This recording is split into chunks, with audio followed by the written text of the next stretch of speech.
SCP-880 Classe do Objeto Euclide. Procedimentos especiais de contenção. Um perímetro foi estabelecido a 5 km da borda de SCP-880 e o pessoal não autorizado que entrar nesta área deve ser detido, questionado e emitido amnistia classe A. Vários postos avançados de observação foram construídos na área circundante para fornecer vigilância e para alertar patrulhas de perímetro caso civis estejam se aproximando. Devido à natureza domiciliar do efeito em torno de SCP-880, o espaço aéreo dentro de um raio de 8 km foi declarado inseguro para voar, com um plano de cobertura correspondente à descrição. SCP-880 é uma cidade estabelecida em Quebec, Canadá.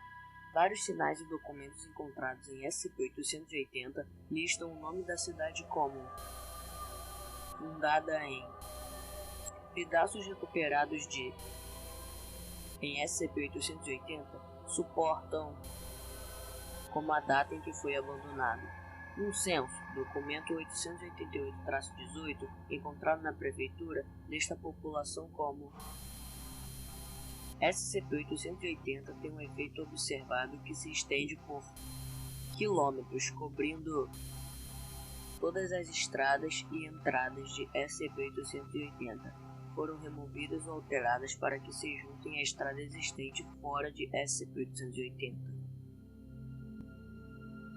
SCP-880 exibe várias características anormais, mas notavelmente o que parece ser uma nevasca quase constante, interrompendo por uma média de 1 a 2 horas diárias.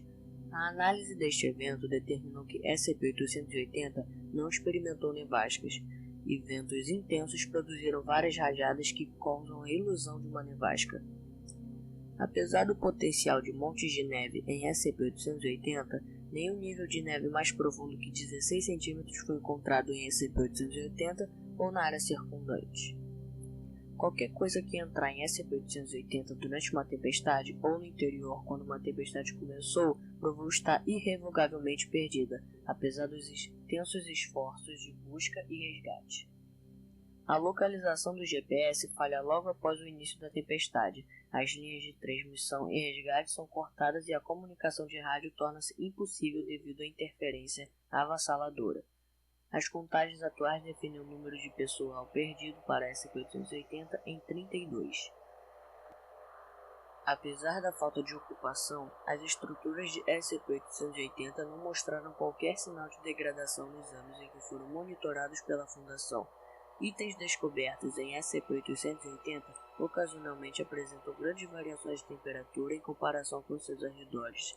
Da mesma forma, eles não mostraram evidências de colonização por micro-organismos. As lareiras terão restos de carvão em brasa e a comida deixada ao ar livre não apodrecerá. Este efeito parece limitado apenas a SCP-880. Após a remoção, os objetos podem ser danificados e deteriorados. Para mais informações sobre o SCP-880, veja o link na descrição. Obrigado.